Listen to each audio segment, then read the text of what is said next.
लक्ष्मीनाथ समारंभां नाथयामुनमध्यमाम्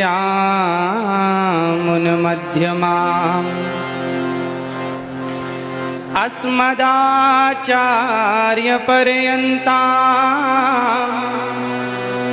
वन्दे गुरु परम्परां वन्दे गुरु परम्परां। जय जय श्री राधा रमण, जय जय नवल किशोर, जय गोपी चित चोर प्रभु, जय जय माखन चोर, जय जय माखन चोर। राधा मेरी मात है, पिता मेरे घनश्याम, इन दोनों के चरणों में मेरा कोटि कोटि प्रणाम, मेरा कोटि कोटि प्रणाम।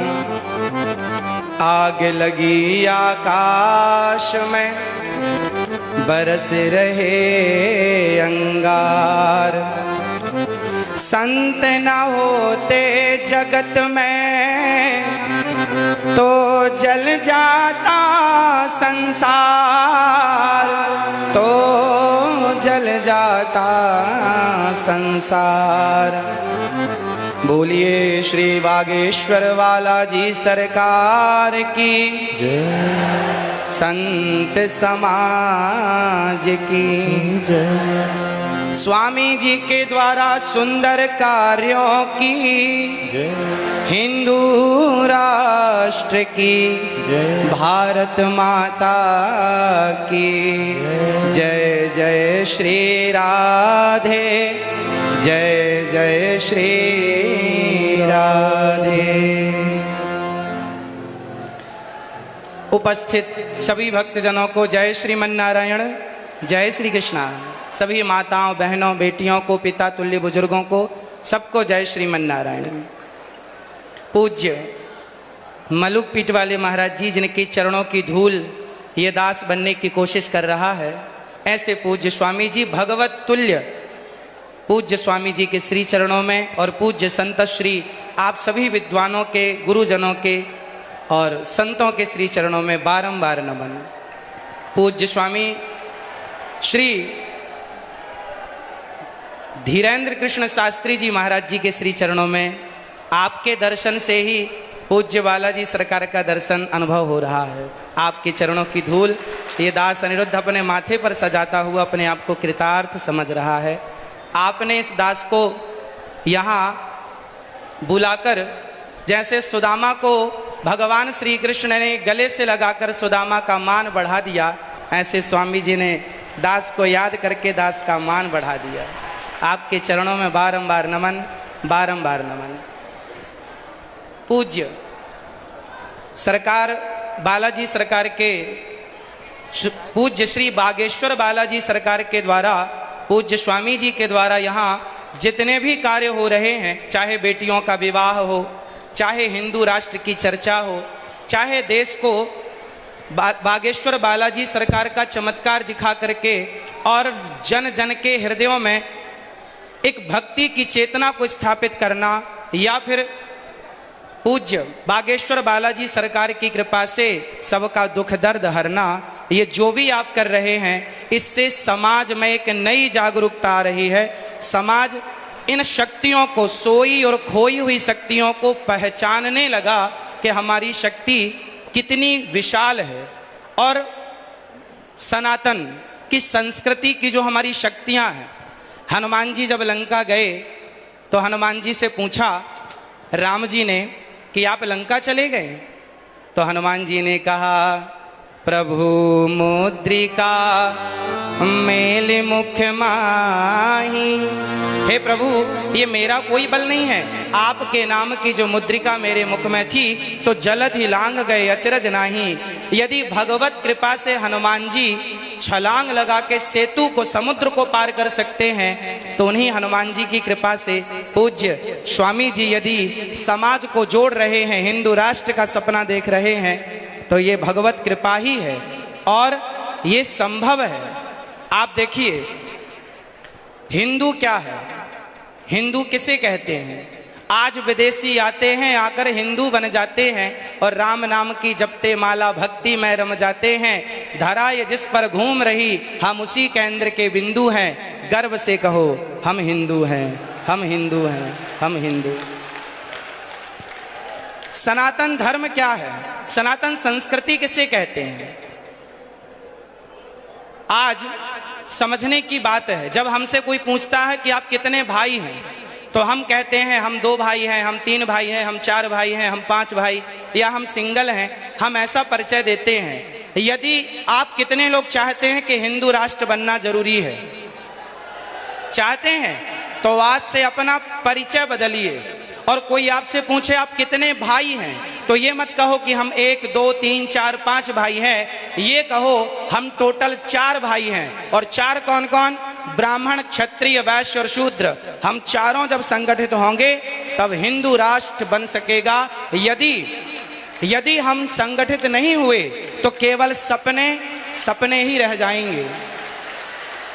इसलिए आज से हम कितने भाई हैं? कौन कौन? ब्राह्मण, क्षत्रिय, वैश्य, शूद्र।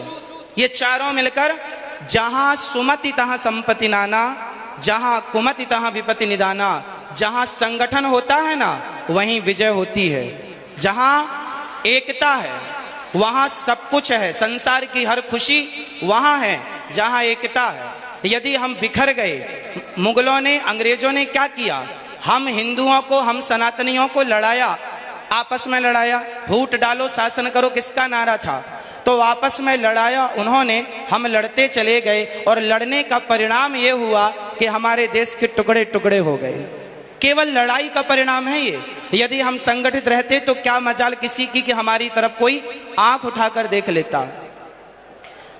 हमारे सनातन धर्म में चाहे ब्राह्मण हो, क्षत्रिय हो, वैश्य हो, शूद्र हो, आप बताइए, आज जिस छुआछूत ऊंच नीच की बात की जाती है, बताइए क्या हमारे सनातन धर्म में, क्या हमारे हिंदू धर्म में, क्या हमारे वेद पुराणों ऋषि मुनियों के द्वारा क्या छुआछूत की भावना कभी थी?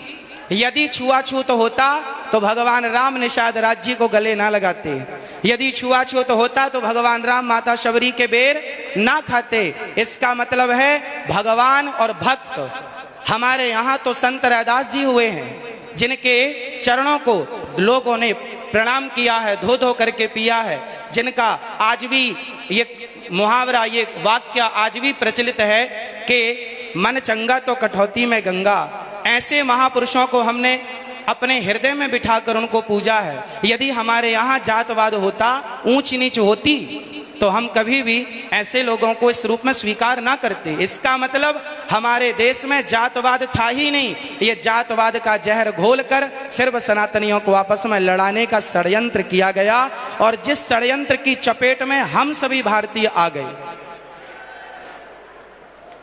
हमको लड़ाया गया, हमें गलत पढ़ाया गया। जैसे समझिएगा क्या क्या गलत पढ़ाया गया। हम लोगों को पढ़ाया गया कि हम जब पढ़ते थे ना तो हमें पढ़ाया जाता था गा गणेश का, गा से गणेश। आज पढ़ाया जाता है गा से गधा। जब गा से गधा पढ़ेंगे तो गधा ही होंगे, फिर गणेश वाली बुद्धि कहां से लाओगे? इसलिए अब एक वाक्य देखिए इतिहास से। लोग कहते हैं कि हिंदू धर्म में सती प्रथा थी, राजा राम मोहन राय जी ने इसे बंद किया। ये जो जानकारी है ना, ये अधूरी जानकारी है। हमारे देश में, हमारे वेदों में, पुराणों में, ऋषि मुनियों के द्वारा हमारी संस्कृति में कभी भी सती प्रथा नहीं थी। यदि थी तो वह किस रूप में थी वो समझने की जरूरत है। हमारे यहाँ ऐसा नहीं था कि पति मर गया तो उसे जबरदस्ती चिता में डाल दिया जाए, ऐसा नहीं था। ऐसा था कि पांडु जी की मृत्यु हुई तो माता माद्री उनके इच्छा से कि मैं अब जाऊंगी, और अपनी स्वेच्छा से उन्होंने सती होना स्वीकार किया। जबकि माता कुंती ने कहा कि ये 5 बच्चे हैं, माद्री माँ ने कहा कि आप इनका ख्याल रखो। तो माता कुंती अपनी इच्छा से रह गईं और माता माद्री अपनी इच्छा से चली गईं। यदि हमारे देश में सती प्रथा थी तो दशरथ जी के चले जाने पर माता कौशल्या सती क्यों नहीं हो गईं? यदि सती प्रथा थी तो दशरथ जी के चले जाने पर माता कौशल्या सती क्यों ना हो गई? इसका मतलब सती प्रथा हमारे यहाँ थी ही नहीं। हाँ, वो सती प्रथा थी कि जैसे मेघनाथ के मर जाने पर, उनकी मृत्यु हो जाने पर उनकी पत्नी ने अपनी स्वेच्छा, अपनी इच्छा से उस सतीत्व को स्वीकार कर लिया, अग्नि में प्रवेश कर गई अपने बल से। जबरदस्ती उठाकर डालना ये परंपरा हमारी कभी थी ही नहीं। हम हिंदू कैसे हैं? आज इस धरती पर जितने भी मजहब, जितने भी पंथ हैं, आप सबसे मिलकर देखिए हिंदू कौन है? हिंदू एक विचारधारा है, हिंदू एक सोच है। अहिंसा ही परमो धर्मः, जहां अहिंसा की बात होती हो वो हिंदू हैं। जो पूरी दुनिया में घूम कर देखिएगा, कोई धर्म के नाम पर जीव हत्या कर रहा है, बकरे काट रहा है, कोई धर्म के नाम पर सुअर काट रहा है, कोई कुछ खा रहा है, कोई कुछ खा रहा है। पर हमारे सनातन धर्म में बकरा बकरी खाने से त्योहार नहीं होता। हमारे यहाँ तो 56 भोग लगते हैं ठाकुर जी को। ये संस्कृति हमारी है। हम अहिंसा ही परमो धर्म बात मानते हैं। अहिंसा हमारे यहाँ चींटी को भी दाना डाला जाता है, कुत्ते को रोटी और गाय को प्रथम रोटी और कुत्ते को अंतिम रोटी डाली जाती है। जहां कुत्ते का भी आदर हो, जहां गाय का भी आदर हो, जहां पीपल का भी आदर हो, जहां नदियों और समुद्र का भी आदर हो, जहां पत्थरों की पूजा हो, वही तो सनातन है। जहां माँ को भगवान माना जाए, पिता को भगवान, मातृ देवो भव, पितृ देवो भव, अतिथि देवो भव और ऐसे आचार्य देवो भव। जहां ऋषि मुनियों को आचार्य मानकर उनको प्रणाम किया जाए भगवान की दृष्टि से। ये संस्कृति अपने आप को सबसे छोटा और हमारे पूज्यों को सबसे बड़ा मानने वाली संस्कृति ही सनातन संस्कृति है। और गर्व से कहो आप लोग कि हम हिंदू हैं। ये धरा ये जिस पर घूम रही, हम उसी केंद्र के बिंदु हैं। गर्व से कहो, गर्व से कहो। तो आज से जात पात ऊंच नीच कौन कौन मिटाएगा? और आपस में गले लगकर रहिएगा। चाहे ब्राह्मण, क्षत्रिय, वैश्य, शूद्र, हमारे लड़ने झगड़ने का फायदा उन लोगों ने उठाया। गांव गांव आज हमारे हिंदू क्रिश्चियन होते चले गए। कारण जानते हैं? कारण ये है कि हमें लगा हमारे बगल वाले घर वाला चला गया, हमें क्या फर्क पड़ता है। नहीं, आपको अपने हर भाइयों को सबको गले लगाना है और सबको अपने धर्म की शिक्षा देना है। और आप ही 24 घंटे में 23 घंटे अपने परिवार, अपने व्यापार के लिए काम करो, पर 1 घंटा अपने सनातन धर्म के लिए काम करो, अपने सनातन संस्कृति की रक्षा के लिए 1 घंटा, वरना आधा घंटा 30 मिनट भी यदि कोई निकाले और जन जन तक जाकर के यदि सनातन धर्म का परचम लहराए, लोगों को जागरूक करे, अपनी गीता, अपनी रामायण, अपने संतों की महान चर्चाएं सुनाए, तो क्या मजाल के कोई हमारा सनातनी हमसे फिसल कर कहीं और चला जाए। यदि बट गए तो घट गए, और बट गए तो घट गए, और घट गए तो मिट गए। यदि मिटने से बचना है तो संगठन जरूरी है, संगठित संगठन होना जरूरी है। और संगठन तब संभव है जब हम ये भूल जाएंगे कि हम ब्राह्मण हैं। संगठन तब संभव है जब हम भूल जाएंगे कि हम क्षत्रिय हैं। संगठन तब संभव है जब हम भूल जाएंगे कि हम वैश्य हैं। और संगठन तब संभव है जब हम भूल जाएंगे कि शूद्र है। सब एक सुर में कहें, हम ब्राह्मण नहीं, क्षत्रिय नहीं, वैश्य नहीं, शूद्र नहीं, हम हिंदू हैं, हम राम के हैं, हम कृष्ण के हैं। बस एक ही पहचान, एक ही बात कहनी है, हम सनातनी हैं और हम भगवान राम के चरणों की धूल हैं, श्री हनुमान जी के चरणों के दास हैं। तो आप और हम मिलकर स्वामी जी के साथ पीछे पीछे चलें, स्वामी जी का सपना साकार करने में। जैसे हमारे देश के प्रधानमंत्री जी ने जब झाड़ू उठाई तो घर घर के लोगों ने झाड़ू उठाकर देश को स्वच्छ किया। आज भी फिर से अपने विवेक की झाड़ू उठाने की जरूरत है और संगठन की झाड़ू उठाकर लगा डालो और पूरे देश को एक सूत्र में, प्रेम के सूत्र में बांध डालो। और जिस दिन ये बंध गया तो हम केवल सपना ना देखें, उसे साकार करने के लिए हमें पसीना बहाना पड़ेगा। चाणक्य ने चंद्रगुप्त मौर्य का हाथ देखा, चंद्रगुप्त मौर्य ने कहा बताओ मेरे हस्तरेखा क्या कह रही है।